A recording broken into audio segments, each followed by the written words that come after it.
Play. Stop. Repeat. Temazo. Y en el temazo de hoy vamos a hablar de la actuación sin fronteras y para ello hemos convocado vía Zoom a Juliet Pardao, actriz venezolana, locutora, amiga de Unión Radio, fue productora, locutora de Unión Radio. Bueno, ¿qué no hizo Juliet acá?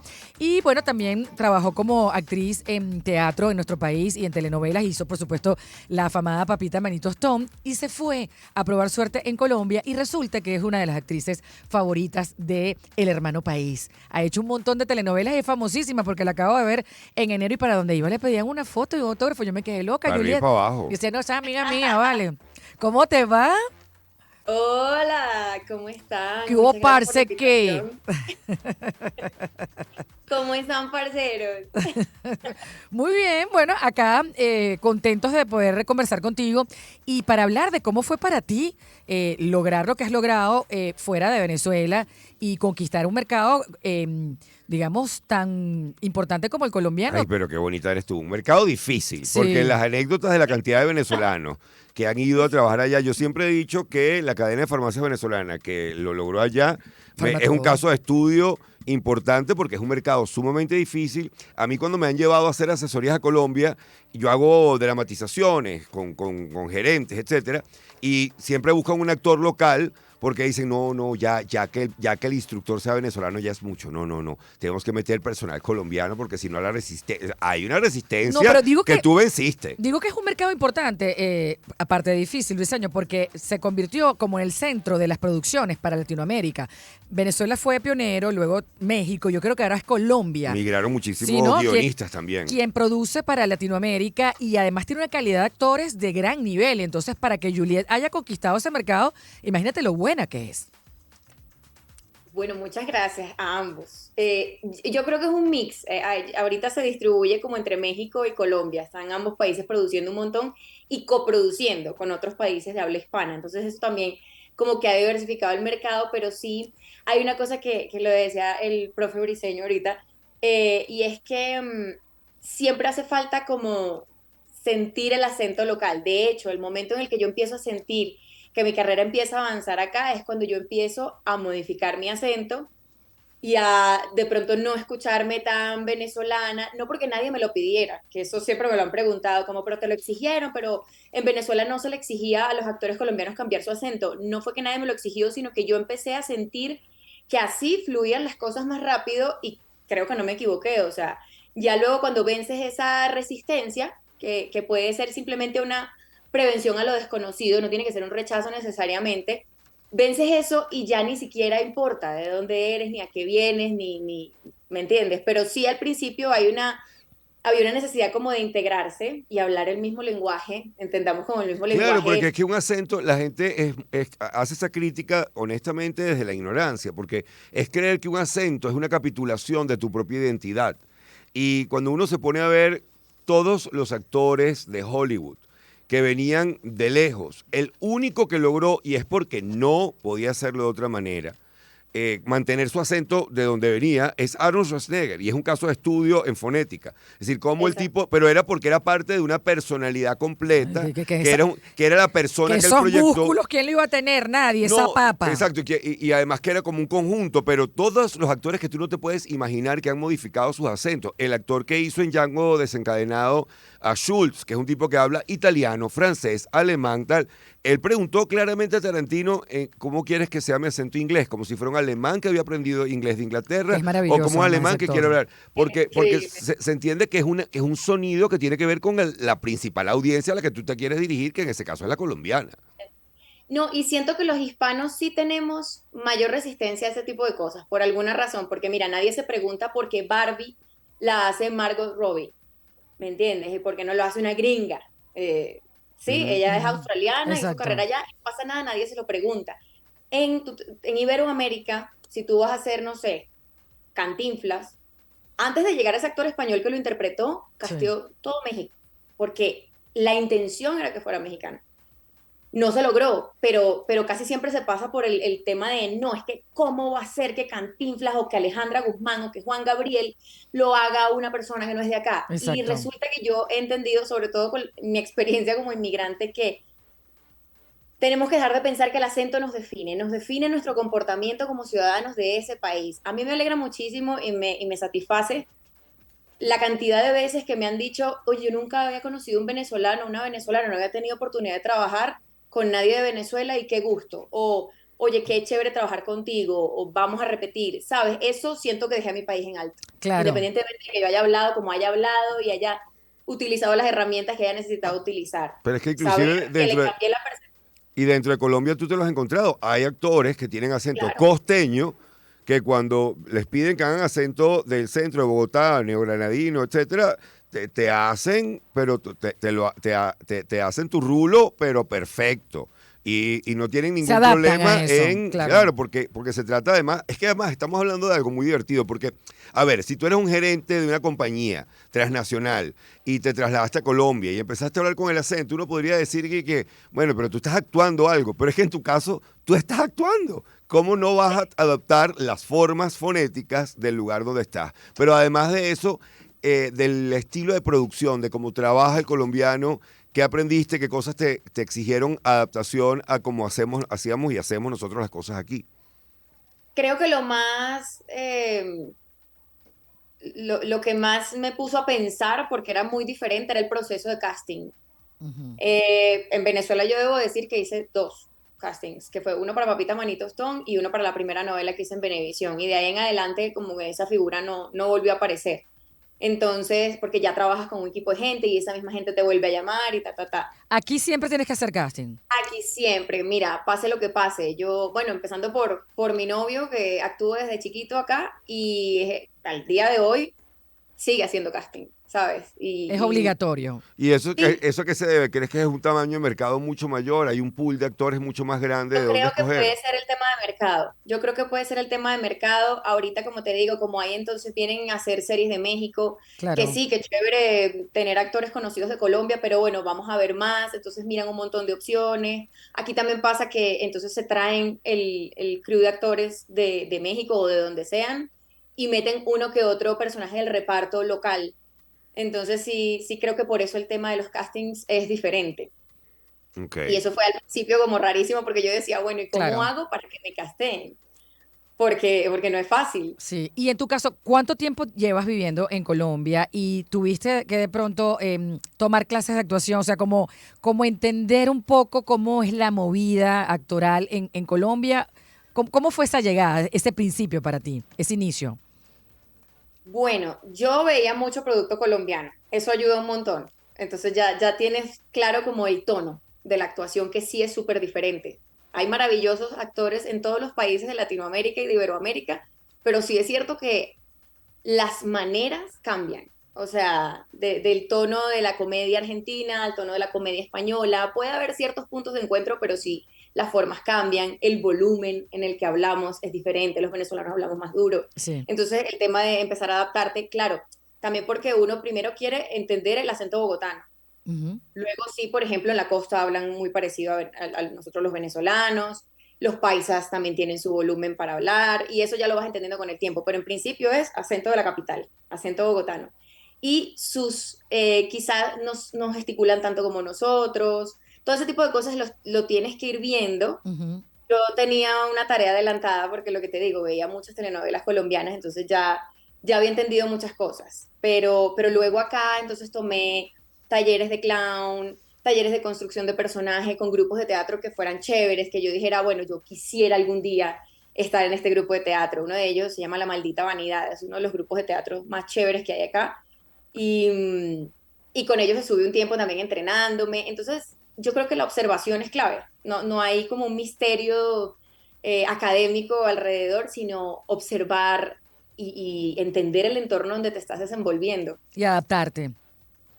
Y a nivel de valores, me refiero, el bogotano es mucho más conservador que el resto del colombiano y que el venezolano en muchos sentidos. A mí siempre me llama la atención caminando por Bogotá, que veo familias caminando que pareciera que vienen de iglesia en cualquier momento del día, cualquier momento de la semana. O sea, papá, mamá, hija con el Sí, mismo son vestido que la súper mamá, reservados, sí. pero un distinto color, hijo con el mismo suéter que el papá, son muy Y reservados. parcos. ¿Tuviste ahí algún choque de personalidad o te adaptaste rápidamente o inclusive haciendo algún personaje te tuvieron que decir, mira, no, el colombiano es mucho más rescatado, ¿para dónde estás yendo tú, Juliet? Pues no un choque, pero sí me hice consciente de muchas cosas que tengo como venezolana. Por ejemplo, eso de hablar duro, Sí. lo que te decía. Yo no sentía que hablaba duro.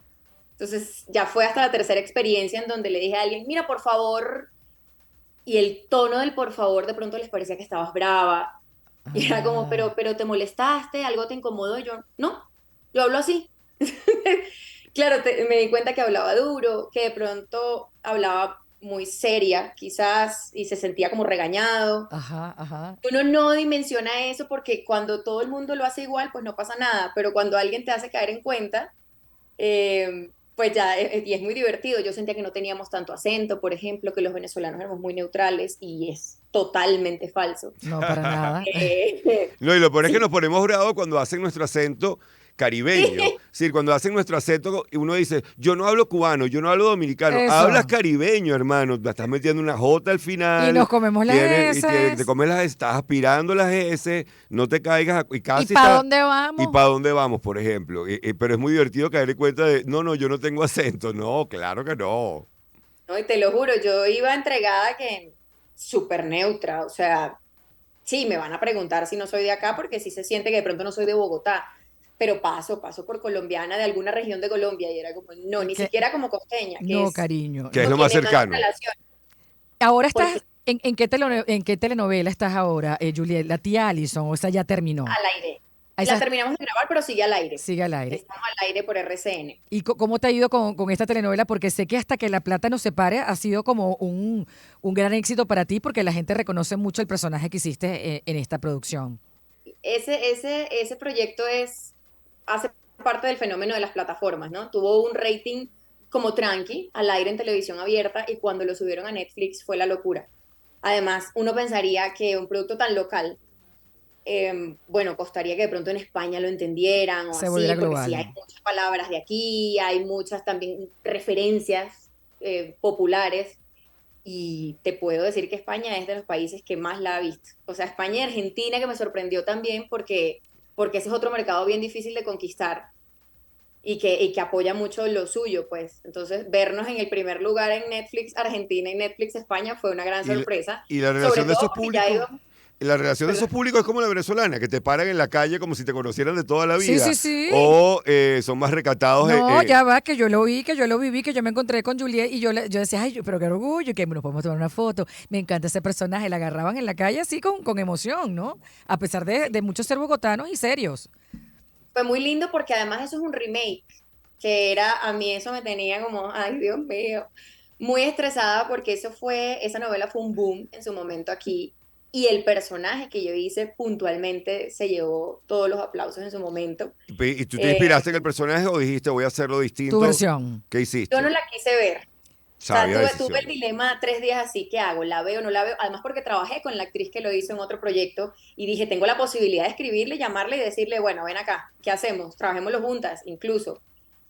Todo eso lo pensé, pero después dije, cualquier cosa que yo escuche, de la cual me deje permear, podría acercarme a hacer una copia. Y una mala copia, porque finalmente uno nunca va a lograr, o sea, la actuación es tan subjetiva que nunca vas a darle al punto exacto y tampoco es la idea, porque no te lo vas a gozar, no vas a tener la oportunidad de sentirte libre y crear. Tal Entonces yo cual. dije, bueno, le voy a preguntar al director como las líneas por las que me debo guiar y por ahí me lanzo a ver qué pasa. Y Yo bueno, me sentía muy en un tono actoral como subidito, pero el director me dijo, no tengas miedo, ese personaje aguanta y es mejor que te vayas y uno diga, ven acá, no, te volviste loca, a que no me des, porque sí se necesita como mucho desparpajo para hacer ese personaje. Es lo que ahora conocemos como una tóxica. Antes no tenía nombre, era una Ah, bueno. celosa, era Pero ahora ya, debe dar rabia que cuando ves el personaje y luego aparece el estereotipo de tóxica, Tú dices, qué maravilla, ahora sí lo tienen definido. Después que yo pero- lo trabajé, pero después de que yo lo trabajé, curré. Ajá. después de que yo tuve que hacer toda la configuración psicológica, sociológica, todos los niveles de personaje, el famoso cuestionario, etcétera, ahora sale esta gente que definición de tóxica. No, eso es muy fácil para No, ustedes. anda a ver hasta que la plata no se pare, chico.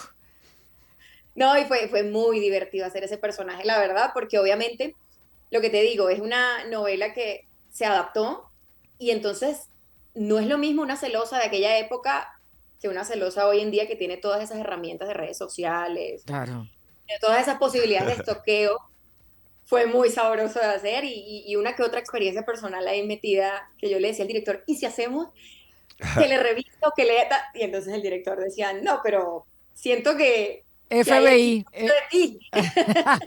Claro, pero era además dudando porque, ojo, yo digo que no como director, pero creo que ella como mujer sabe de lo que está hablando. Claro, no, y sí. Tiene fue- entrenamiento. Tú le dices, no, es que en Venezuela son cuaimas. Antes No. que existiera el término tóxica en Venezuela se llamaban cuaimas. Ya eso, yo vengo con entrenamiento, ya yo conozco eso. A ver, Sí, Juliet, sí. tenemos que despedirte porque se nos agotó el tiempo, pero me gustaría preguntarte qué extrañas de Venezuela y bueno, ¿cuánto tiempo tienes que no vienes? Yo tengo ya 6 años que no voy porque mi familia terminó emigrando en su totalidad. Entonces, digamos que ya cuando los visito por fuera. Y extraño todo en el sentido de mi vida fue muy bonita en Venezuela. O sea, mi vida, la universidad, la familia, mis amigos, todo hace falta. Y yo creo que la definición de país para mí es eso, o sea, como el compendio de todos esos escenarios que te hacían feliz. Y yo extraño todo, extraño la radio. Por supuesto que soy muy feliz de la vida que tengo hoy. Agradezco que ese camino me preparó para esto que estoy viviendo. Pero a veces tengo la sensación de como que fue otra vida incluso. Empiezan a irse los recuerdos y uno como... Mira, el otro día fui al show de George Harris Ah, y lloré. gozaste. Claro. Lloré porque se me había olvidado como ese detalle, esa minucia de la venezolanidad. No es que la olvides por completo, pero digo, se te va borrando de los recuerdos recientes y empieza uno, es verdad que yo comía eso en el colegio, es verdad que yo hacía esto con mis amigos y fue muy bonito. Creo que eso es lo que más extraño, como todo mi universo de adolescencia, niñez, Qué bella que Bueno, manera en la pero- que de Venezuela era más describirlo. espectacular. Claro que sí, pero seguro, en algún momento tenemos que cambiar. Claro, Y esto pues tiene es que que- cambiar y volverás y regresarás como una gran estrella como lo eres y harás telenovelas y harás Exacto. producciones y bueno, te reencontrarás con tus raíces. Sí, yo tengo ese sueño, trabajar en Venezuela cuando la industria se recupere, porque ahorita hay como ciertas iniciativas, pero no hay un mercado concreto, pero moriría por trabajar en Venezuela de nuevo y volverla a ver bollante, como dicen. Yo sé que, o sea, mi país es lo máximo y los venezolanos siempre salimos adelante, pero me encantaría sentir que la gente está contenta, que se siente protegida, que se siente a gusto y creo que vamos hacia allá, vamos transitando todos los aprendizajes para llegar ahí. Claro que sí. Y bueno, y me imagino que extrañas el clima, porque ese frito, esa nevera No, ya no está no solamente fácil. es el frito, la inestabilidad. Bogotá, tú sales, un solcito, de repente un frío, una lluvia. Solcito. O sea, yo jamás he tomado tantos antigripales como cuando voy de gira a Bogotá. Sí, el clima, el primer año me dio durísimo, pero durísimo de guantes, que se reían aquí de mí como, ya, guantes y gorro. Y yo decía, Sí. yo no puedo. Ustedes andan relajados porque son de aquí, pero para mí Claro. es que no me daban las manos, me ponían moradas. Ya obviamente no, ya me acostumbré. Pero el primer año sí fue un dilema y todo. Yo decía, yo sí podré vivir en una ciudad tan fría porque nunca había experimentado tanto frío. Ya me adapté y creo que me gustan todos los climas, la verdad. O Tal sea, cual. Bueno, te queremos y te seguimos en las redes y todo el éxito del mundo, así que estamos Gracias. pendientes y en contacto. Un besito. Gracias a ambos. La admiración es mutua y espero se repita. Seguro que sí. Excelente. Keep Going Up de Justin Timberlake. Ya volvemos. Sonido